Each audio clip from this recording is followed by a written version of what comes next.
in Scotland, Saturday, September 7th.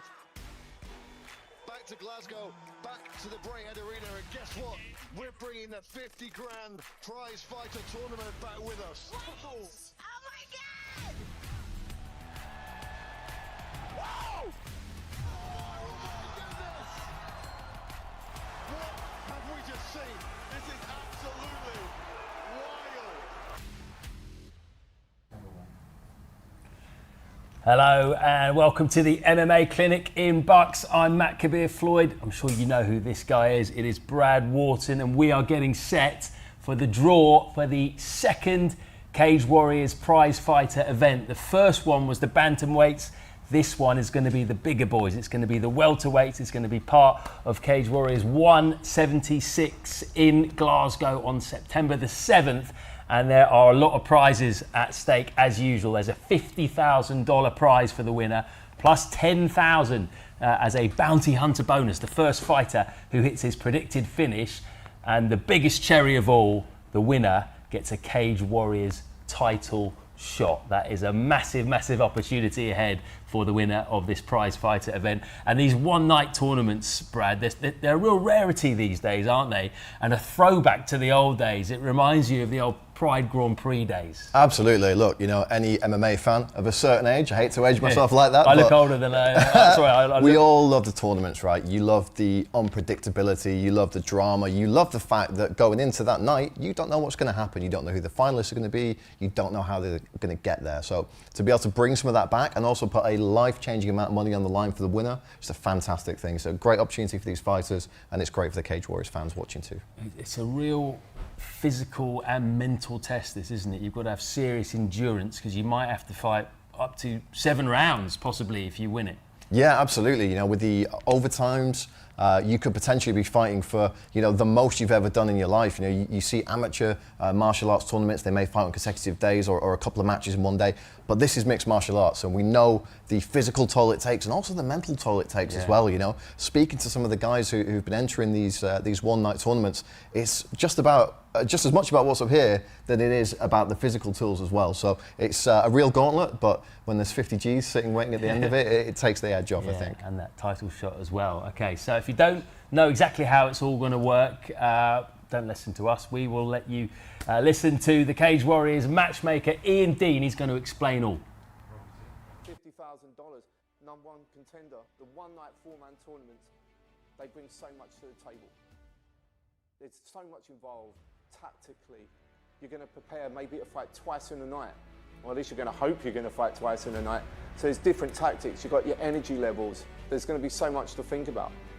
Once the draw's made, everyone will know the bracket. The 4 guys who fight in the semi-finals, 2 winners will go to the final.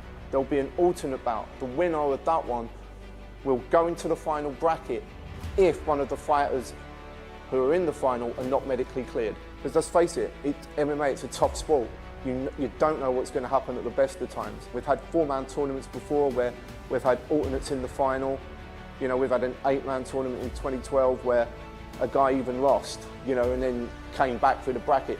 You know, 50 grand plus other bonuses. It's going to be a wild, wild night.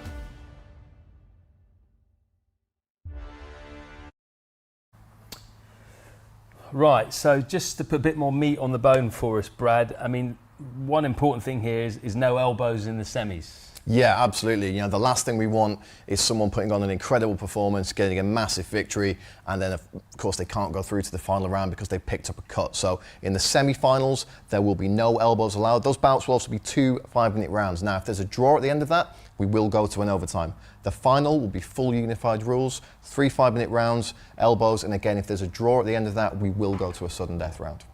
All right, the first event of these, as I said, was the Bantamweights. That was only last month, wasn't it, at the O2 in London. And the reason we're doing this again is because that was a huge success. There were some great fights. Yeah, some incredible fights. I mean, real fight of the year contenders. The alternate bout between Giordano and Martignoni, absolutely phenomenal. And we're going to take a look at some of the action here now. And anyone who's seen this will know already, these boys just stood in front of each other and let rip for the best part of 15 minutes. Both guys landed massive shots, both guys looking like they've run out of gas, but both guys with enough to take it through to that third round, and as we saw here, an unusual takedown from Martignoni. Giordano gets the guillotine and gets the finish victory in that overtime round.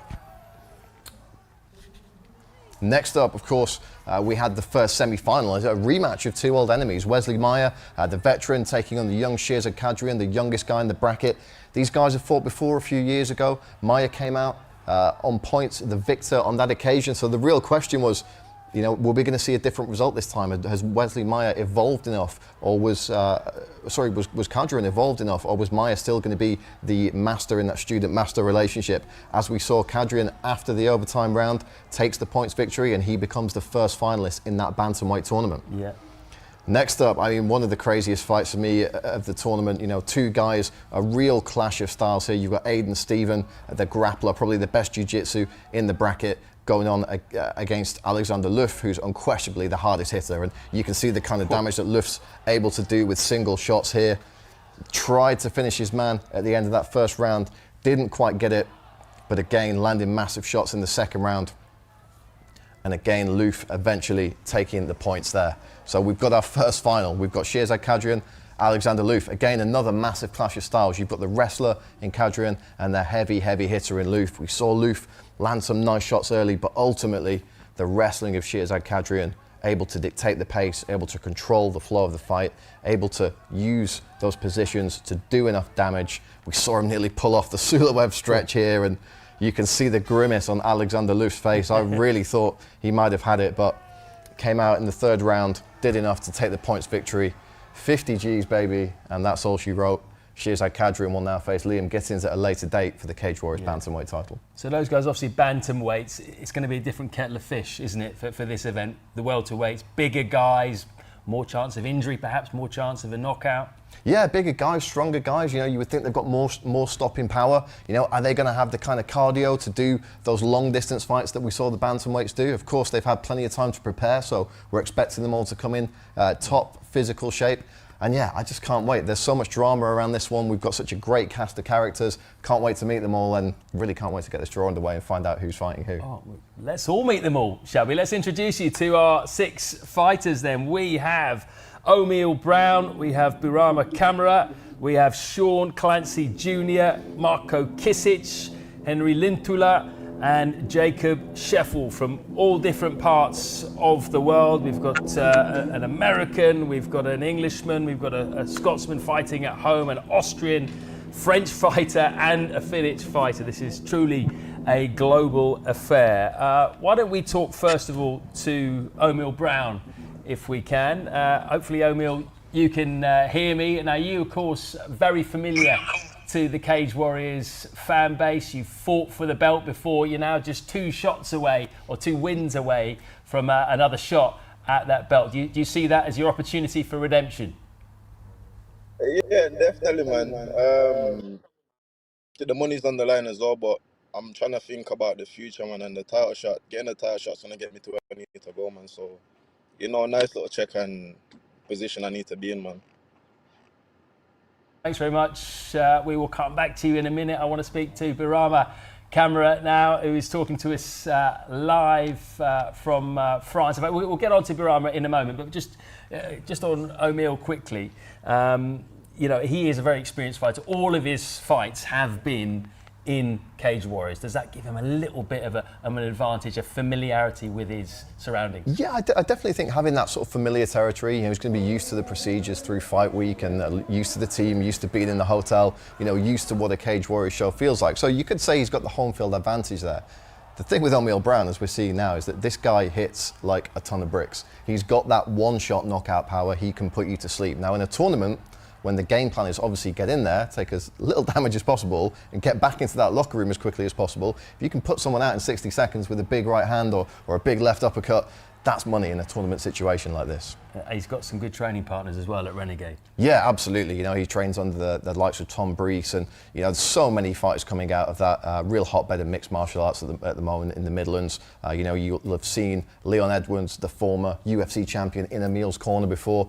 You know, they say iron sharpens iron, and you only need to look at those guys to see that that's true. Yeah, all right. Well, British MMA fans might be quite familiar with O'Meal, maybe not so much with Birama Kamra, and we can speak to him right now, live in France. Birama, thanks for talking to us. I'm going to put it right out there. Is there any of these fighters that you'd like to fight first up? Yes, it's my first fight in Cage Warriors, and it's very, very big opportunity for me, and just I'm ready to war. Great stuff. All right, we're looking forward to seeing him in action, and he's an interesting fighter as well because he's 6'4" for a welterweight. That is massive. You know, very long, very rangy striker. Well, it's not just that. He's 6'4", but he knows how to use it. You know, you sometimes see taller guys and they're getting in the inside and they're not really able to use those long limbs to good effect. But this is a guy who's really, really good at just finding that range, finding that distance, sitting just outside of his opponent's striking range, and then bam, the straight shots, the straight right hand, the jab, all going quick as a flash, and he can grapple as well. This guy's really got it all going on. He's one of the younger guys in the tournament, so you know, we're maybe not even seeing him at his peak yet, and what an experience this would be for him to come in, win that tournament, get that 50 Gs, reinvest it in his career, and who knows what heights we'll see him achieve after that. Speaking of heights, the next guy I want to talk to is going to be the hometown favourite, Sean Clancy Jr., fighting in his home country. That is a really exciting prospect for you, isn't it, Sean? Yeah, it's very exciting. You are a highly touted young MMA prospect, one of the most highly touted in Europe, but are you expecting this first fight, whoever it's against, to be your toughest test to date? It'll definitely be my highest quality opponent. I don't know if it'll be my toughest test or anything like that. There's been a couple of, like, through amateur career and stuff like that, where I've had a couple of tough tests, and I've shone through and stuff like that. So nah, it's not something I've really thought about. I'm excited to show different aspects of my game because there's a lot of different fighters, a lot of different types of fighters in this tournament. So yeah, I'm pretty excited to show a bit more variety. Yeah, we're excited to see it as well. All right, hang around there, Sean. We'll be back to you in a minute when we do the draw. But yeah, that is really an enticing prospect, isn't it? Watching him against different kinds of fighters, because we've got guys here who are submission specialists, we've got strikers, and he's someone that a lot of people have got their eye on at the moment. Yeah, absolutely. I've had my eye on him for a long, long time, and you know, I think Sean actually touched on it there. Yes, he's maybe 4-0 as a professional, but he's got a long amateur background and he's fought some high-level guys at amateur. So, you know, maybe it's not his biggest test yet. You know, some of the guys that he fought as amateur were real killers. You know, he fought in the Four Nations tournament a few years ago, called his fights there, had a really, really strong performance, and he's just been killing it on the pro scene. So, very much looking forward to seeing how Clancy adapts to this tournament format as well. Yeah, interesting comments that he did say there. You know, he doesn't think it necessarily will be his toughest test, but on paper it will be, won't it? I mean, he's undefeated as a pro, 4-0, but it's still very early in his career. Yeah, certainly in the pro ranks, you would say that this is going to be the toughest test so far. And look, you cannot buy experience. It's the one thing you can't buy, and there are guys in this tournament who've got 10, 15 fights at that professional level. So yeah, he's going to be prepared for it though. He's got a great team behind him. They're not going to put him in a situation that they think he's not capable of handling. And you know, from speaking to some of the guys around him, guys who train with him, they all think he's capable of handling anyone in this tournament. Okay, I wonder if he'll be up against Marko Kisic from Austria. That's who we're going to speak to next. Marko, thanks very much for joining us. It's your Cage Warriors debut, but you are actually on paper the most experienced fighter in terms of fights. Do you think that will tell on the day? Well, I think you saw my fight history and you see that I've faced tougher opponents than most, which gives me a significant experience advantage. Cheers, Marko. Hang around. We'll be talking to you again in a moment. He mentions some of his past fights. He has fought none other than Khamzat Chimaev back in 2018. Suffered a loss, but he put up a decent fight up until that point. Yeah, he's given Khamzat trouble in that fight, and you know, you've seen what Khamzat's done to guys outside the UFC. You've seen what he's done to guys inside the UFC. I think he's got the record for the two closest UFC fights. He fought within 6 to 7 days or something, and just ran through both opponents. You know, the guy's an absolute killer. And you know, if you look at Marko's record, as you say, very, very tough guys, high level, experienced guys. You know, we've got a few guys in this tournament who maybe haven't been tested at that level yet. He brings that experience in, and as we said, you can't buy it. Okay, right, he might be a bit of an unknown quantity to some, so might Henri Linttula. We're going to get to Finland now and speak to Henri. Again, a Cage Warriors debut for you. It's a big opportunity to show us your skills. Yeah, man, definitely. It's been a long time coming, and I'm finally happy to be here. Skills you're going to show us then. You've got 7 out of 8 victories by submission. Yeah, that's always been pretty much the game plan. So I think I'll stick to that and try to get the guys out of there early. Happens. Thank you very much.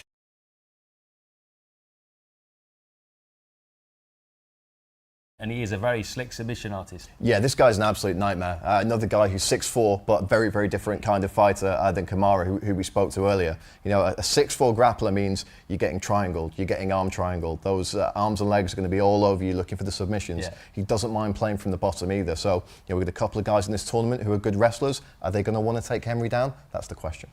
Glad you mentioned wrestlers. Let's get on to our final contender of the night. We're going to get to the United States of America. Jacob Scheffel, welcome along to our pre-show. Thanks very much for joining us. Thanks for doing the event. It's your first fight outside of the US. That's got to be exciting for you. Yes, sir. It's a heck of an opportunity, and I can't wait to put on a performance out there. You what? By the looks of where you are, you should probably just stay out there because that sky looks amazing behind you. To be honest, obviously you come from a wrestling background. Do you think your wrestling is going to be a big factor on the night? Well, I like to take what's presented to me, but certainly, you know, if the opportunity presents itself, then yeah, wherever the fight wants to go, I'm plenty comfortable taking it there. But you know, having lifelong wrestling experience, I hope to utilize it when I can. All right, hang around. We're almost there at the draw. Cheers for that, Jacob. I mean, he's going to be a real unknown quantity, isn't he, for all the other fighters? Yeah, absolutely. You know, he's an NCAA level wrestler. You know, the Europeans are catching up, right? You know, we're getting there in the end, but it always used to be the case that when you saw those 4 letters on someone's resume, you knew at some point in this fight you're going to get taken down. And with this tournament format, we saw it last time with Shirzad Kadrian. He was able to get takedowns, chew up the clock, dominate the positions, and ultimately get to decisions. Now, if Jacob can come and bring that same game plan that Shirzad used, he could be onto a winner. He's not taking damage. He's on top of guys. Can he do enough to sway the judges? Well, that's on him. Okay, right. Time for the draw now, okay? So just to run you through the numbers and how we're going to do it, we're going to draw, the first fighter we're going to draw is going to be the first fighter in the first semi-final. The second fighter we draw is the first fighter in the second semi-final.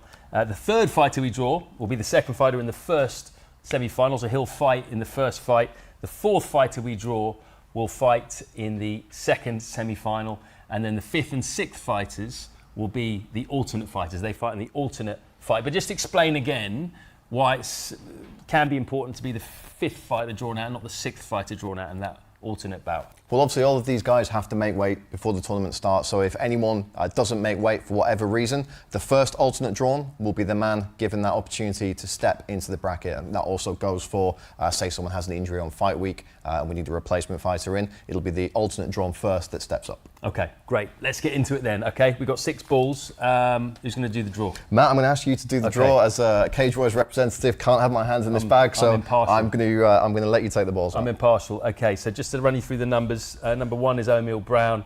Number 2, Birama Kamara. 3, Sean Clancy. 4, Marco Kisic. 5, Henri Linttula. And 6 is Jacob Scheffel.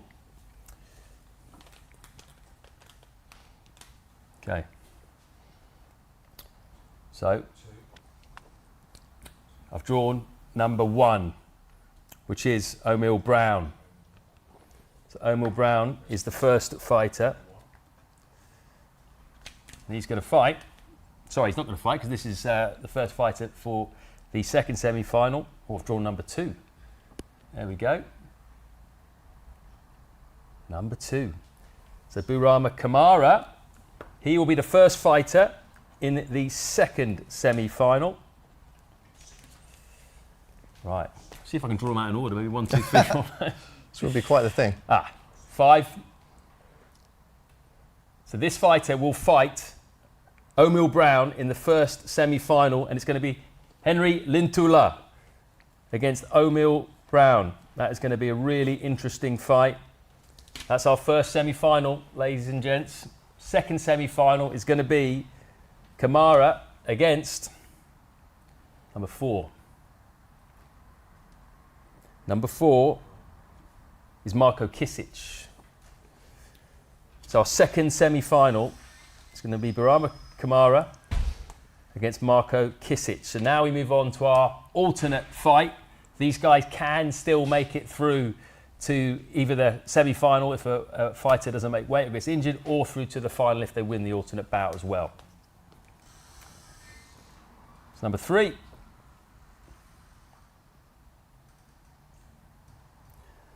Number 3 is Sean Clancy Jr. So Sean, as he's the alternate, but the first alternate drawn out, he will be the fighter that, if someone pulls out of either of the semi-finals, he will be the replacement. And number 6, just to confirm, is number 6, and that's Jacob Sheffel. So the alternate fight is going to be Sean Clancy Jr.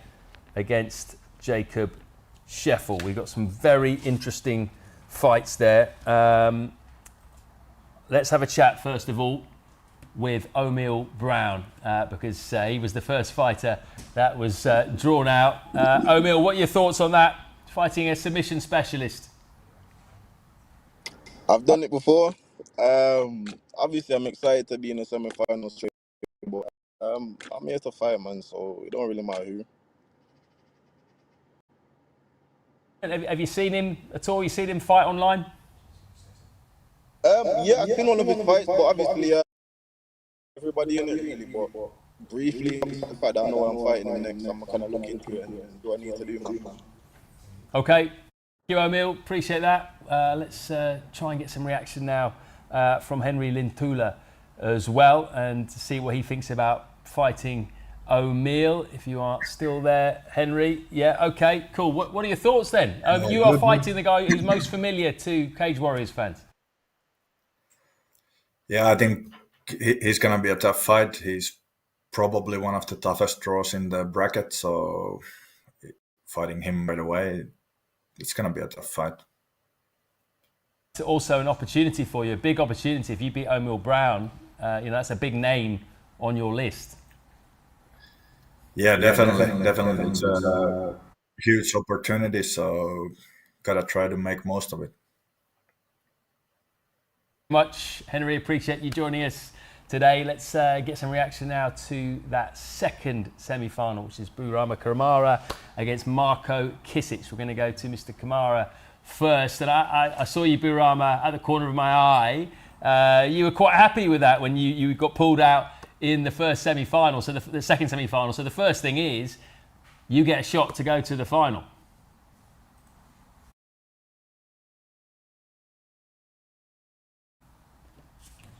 You might need to unmute yourself, possibly.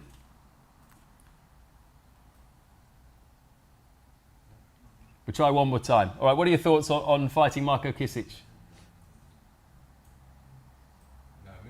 All right, I think we can't get Burama's audio, sadly, but let's try and get to Marko Kisic. He also gets a chance to get to the final, taking on Burama Kamara. What are your thoughts on fighting Burama? Do you know much about him?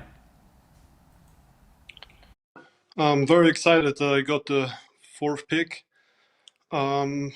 I've seen some highlights on Instagram. Tough opponent, very tall, so he has a distance advantage, reach advantage, but I'm well prepared and I'm looking forward for a good fight. Very tall training partners in over the next few days. Sorry, can you repeat this? Are you going to get some very tall training partners in over the next few days? Yeah, I have a couple of good training partners who are also as tall as him or even taller. Oh, wow. Okay. All right. Great stuff, Marco. Can't wait to see what you've got on September the 7th. That brings us to the alternate fight, which is going to be Sean Clancy Jr. against Jacob Sheffel. Let's get to Sean and get his reaction to that. Obviously, Sean, you would have rather have been in the first or second semi-final, but as you're the fifth person drawn, still very much an opportunity for you should someone not make weight or any injuries arise. Yeah, it's obviously less than ideal as far as what I had envisioned, but God's always got a plan. Whatever he's got in store for me is going to be a lot better than whatever I can conjure up. So. And what are your thoughts about fighting an NCAA wrestler? I'm not sure you would have come across too many of them before. Yeah, no, that's actually an exciting prospect, to be honest. I've not watched him fight or nothing like that. I didn't know who it was before he got drawn. But he's probably one of the people that I was most looking forward to fighting, or most looking forward to getting the chance to fight. Right, great. We're looking forward to seeing you test yourself against an elite wrestler. Let's get to Jacob then as well and get his thoughts on that. Jacob, do you know much about your opponent, Sean? I don't. I can tell that anyone in this tournament is going to be tough, and a little bit I've seen. All the guys have a good skill set, and Sean seems to be, in a little bit I saw, pretty tough. So, ready for whatever comes. And you picked the hometown favourite as well. You're going to be in for a hostile atmosphere in Glasgow. You ready for that? Yes, sir. I'm used to that, wrestling NCAAs and having a bunch of people screaming at you, booing you, and stuff like that. Yeah, it's nothing new.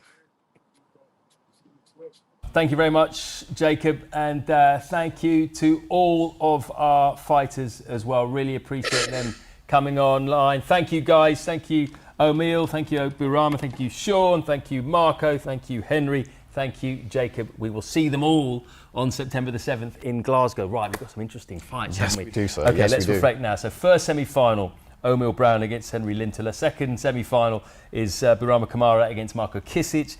And the alternate fight, maybe not the fight that Sean wanted and the hometown wanted, but Sean Clancy Jr. will fight in the alternate fight against Jacob Sheffel. Let's talk about that first semi-final. First of all, what are your thoughts on that? I mean, look, we've got another classic striker versus grappler situation here, but it's not the old days. We know both of these guys can do a little bit of everything. Yeah. You look at O'Meal Brown's first Cage Warriors fights, pulled off back-to-back standing guillotines. We know Linteler can strike as well. Been watching a lot of his footage. This guy's the total package. What we've got here, though, is two guys who are so good at their speciality. We talked about O'Meal Brown having that one-stop knockout power.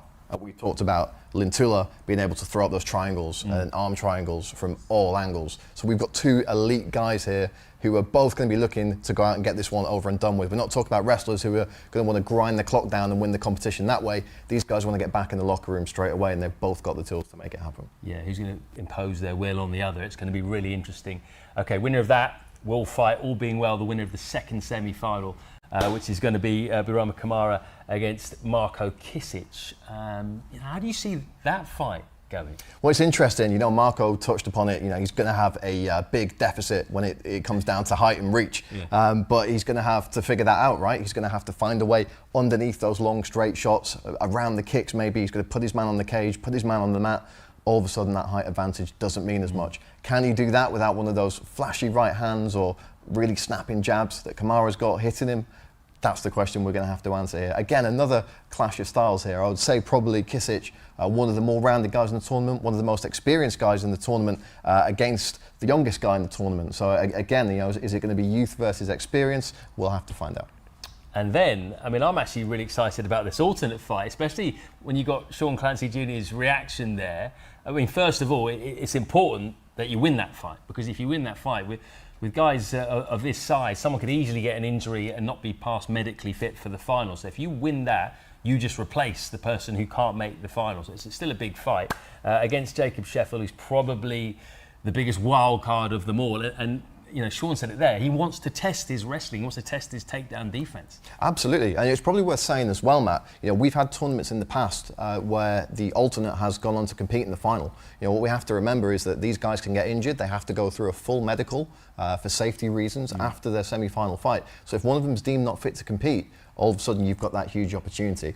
In terms of the styles clash, I mean, obviously Sean was going to be disappointed not being in the tournament, but you kind of saw his face lit up a little bit when he's actually, I get to fight an NCAA wrestler. Look, this is a guy who has grown up in MMA and he's a born competitor, and the fact that he had that reaction there, he knows he's going to test his skills against an elite skill set. I think that tells you everything you need to know about Sean Clancy. And look, from thanks. I'm too excited about these fights, man. My head's gone. From Jacob's point of view, he's used to these tournament formats. He's used to the wrestling tournaments. You know, he's used to maybe other things coming into play that keep you out of that final bout. So I don't think he's going to be disheartened about this. I think he's going to want to go out there. As he said, he's used to people booing him, used to people screaming at him when he's not the hometown fighter. I think he's going to go out there. He's going to want to put it on Sean Clancy, and he's going to want to sit back, watch the rest of the tournament, and wait to see if he gets that opportunity. All right, let's finish off. Pick one out of those 3 fights that you're most excited to see. You know, I got asked this question last time, and last time I went for the alternate bout, and I'm going to go for the alternate bout again. I mean, look, I want to watch all these fights. I cannot wait, but I just think there's a real level of intrigue there when you've got someone with so much wrestling experience going against someone with so much amateur MMA experience. Both these guys undefeated as professionals. I think there's a lot of potential for drama there. A lot of potential for drama the whole night. Make sure you get tickets if you haven't already. It's going to be part of Cage Warriors 176, September the 7th in Glasgow. It's going to be raucous, especially with Sean Clancy Jr. fighting in the alternate bout as well. It's going to be a really exciting night, the second night of the Cage Warriors Prizefighter events. We'll see you then.